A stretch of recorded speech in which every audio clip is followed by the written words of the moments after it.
अमेरिकेनं मध्यस्थी करण्याची काय गरज होती याचा सवाल आज शरद पवार यांनी केला। शिमला करारानुसार काश्मीरवरती तिसरा देश बोलू शकत नाही, मग ही मध्यस्थी का? केंद्राला या प्रश्नाचं उत्तर द्यावं लागेल असंही शरद पवार म्हणाले। तर ट्रम्प यांनी हस्तक्षेप करणं दुर्दैवी आहे असं कपिल सिब्बल यांनी म्हटलंय।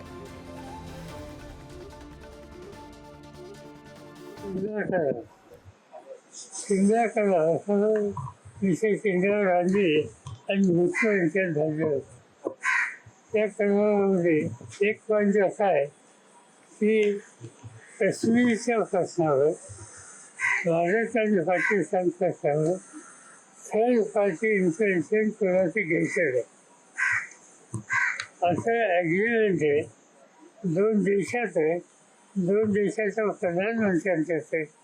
असं असताना अमेरिकेची वरून घ्यायची काय आवश्यकता होती असा प्रश्न कुणी विचारला तर केंद्राला त्याचं उत्तर द्यावं लागेल। 26 लोगों की मौत हो गई टेररिस्ट के हाथों से, और प्रेसिडेंट ट्रंप टेररिज्म का जिक्र भी नहीं करता।